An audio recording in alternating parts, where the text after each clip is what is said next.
You're listening to Diary of a Wimpy Kid by Jeff Kinney, Week 2. Enjoy. Diary of a Wimpy Kid, a novel in cartoons by Jeff Kinney. Diary of a Wimpy Kid, Greg Heffley's Journal by Jeff Kinney. Copywritten 2007. Dedicated to Mom, Dad, Ree, Scott, and Patrick. Monday, Week 2. You know how I said I play all sorts of pranks on Rowley? Well, I have a little brother named Manny, and I could never get away with pulling any of that stuff on him. Mom and Dad protect Manny like he's a prince or something, and he never gets in trouble, even if he really deserves it. Yesterday, Manny drew a self-portrait on my bedroom door in permanent marker.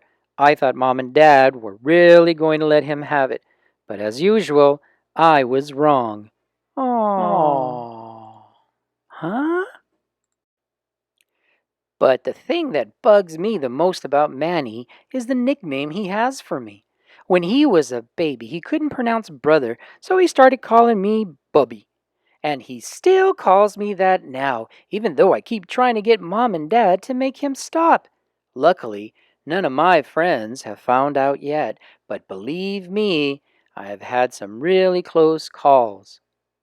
Happy birthday, Greg.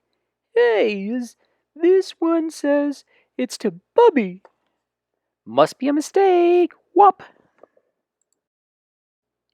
Mom makes me help Manny get ready for school in the morning. After I make Manny his breakfast, he carries his cereal bowl into the family room and sits on his plastic potty. C is for Cookie, and Cookie is for me. Ah! And when it's time for him to go to daycare, he gets up and dumps whatever he didn't eat right into the toilet. Dump. Mom is always getting on me about not finishing my breakfast, but if she had to scrape cornflakes out of the bottom of the plastic potty every morning, she wouldn't have much of an appetite either.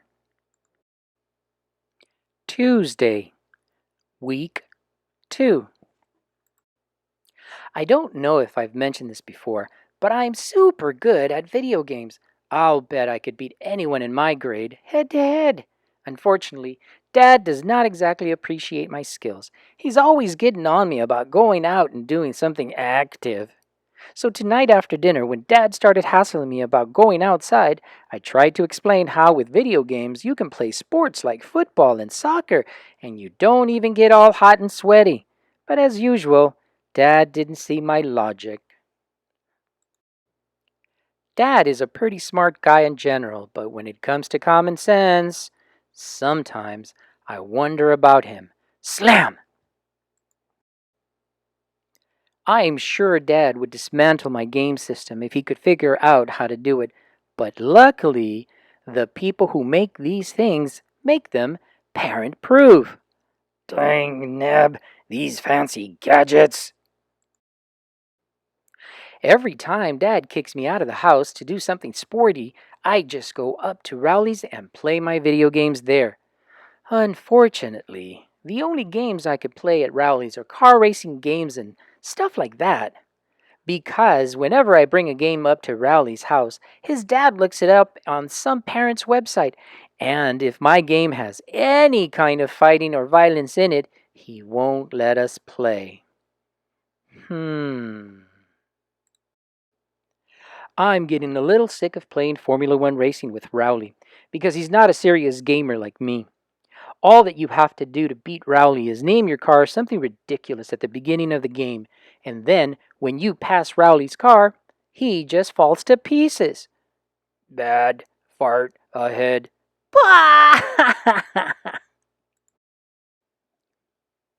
Anyway, after I got done mopping the floor with Rowley today, I headed home.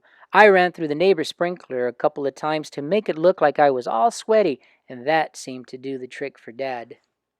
But my trick kind of backfired because as soon as Mom saw me, she made me go upstairs and take a shower. Wednesday, week 2. I guess Dad must have been pretty happy with himself for making me go outside yesterday, because he did it again today. It's getting really annoying to have to go up to Rowley's every time I want to play a video game. There's this weird kid named Frowgley who lives halfway between my house and Rowley's, and Frowgley is always hanging out in his front yard, so it's pretty hard to avoid him. Hey, want to see my secret freckle? No thanks. Frowgley is in my phys ed class at school, and he has this whole made up language like when he needs to go to the bathroom, he says, Yes, yes. Us kids have pretty much figured out Frowgley out by now, but I don't think the teachers have really caught on yet. Okay, kid, gee whiz. Today, I probably would have gone up to Rowley's on my own anyway, because my brother Roderick and his band were practicing down in the basement. Roderick's band is really awful, and I can't stand being home when they're having rehearsals. His band is called Loaded Diaper, only it's spelled Lodedddiper on Roderick's van. You might think he spelled it that way to make it look cool, but I bet if you told Roderick how loaded diaper is really spelled, it would be news to him. Dad was against the idea of Roderick starting a band, but Mom was all for it. She's the one who bought Roderick his first drum set. I think Mom has this idea that we're all going to learn to play instruments and then become one of those family bands like you see on TV. Dad really hates heavy metal, and that's the kind of music Roderick and his band play. I don't think Mom really cares what Roderick plays or listens to because, to her, all music is the same. In fact, earlier today, Roderick was listening to one of his CDs in the family room, and Mom came in and she started dancing. That really bugged Roderick, so he drove off to the store and came back 15 minutes later with some headphones, and that pretty much took care of the problem. Aw.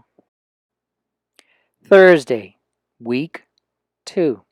Yesterday, Roderick got a new heavy metal CD, and it had one of those parental warning stickers on it. I have never gotten to listen to one of those parental warning CDs because Mom and Dad never let me buy them at the mall.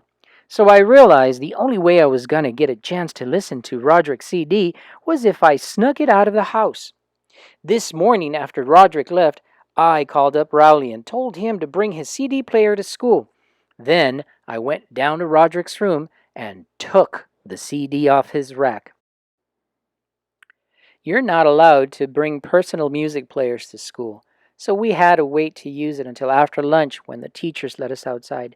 As soon as we got the chance, me and Rowley snuck around the back of the school and loaded up Roderick's CD. But Rowley forgot to put batteries in his CD player, so it was pretty much worthless. Then I came up with this great idea for a game. The object was to put the headphones on your head and then try to shake them off without using your hands. The winner was whoever could shake the headphones off in the shortest amount of time. I had the record with 7.5 seconds, but I think I might have shook some of my fillings loose with that one. Right in the middle of our game, Mrs. Craig came around the corner and caught us red-handed. She took the music player away from me and started chewing us out. Wah, wah, wah, wah, wah. But I think she had the wrong idea about what we were doing back there. She started telling us how rock and roll is evil and how it's going to ruin our brains.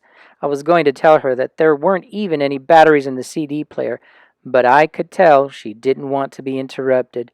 So I just waited until she was done, and then I said, "Yes, ma'am." But right when Mrs. Craig was about to let us go, Rowley started blubbering about how he doesn't want rock and roll to ruin his brains. Honestly, sometimes I don't know about that boy. Friday, week 2. Well, Now I've gone and done it. Last night, after everyone was in bed, I snuck downstairs to listen to Roderick's CD on the stereo in the family room. I put Roderick's new headphones on and cranked up the volume really high. Then I hit play. First, let me just say, I could definitely understand why they put that parental warning sticker on the CD. But I only got to hear about 30 seconds of the first song before I got interrupted. It turns out I didn't have the headphones plugged into the stereo, so the music was actually coming through the speakers, not the headphones. Dad marched me up to my room and shut the door behind him, and then he said, "Let's you and me have a talk, friend." Whenever Dad says friend that way, you know you're in trouble. The first time Dad ever said friend like that to me, I didn't get that he was being sarcastic, so I kind of let my guard down. Friend equals good. I don't make that mistake anymore. Tonight, Dad yelled at me for about 10 minutes, and then I guess he decided he'd rather be in bed than standing in my room in his underwear. He told me I was grounded from playing video games for 2 weeks, which is about what I expected. I guess I should be glad that's all he did.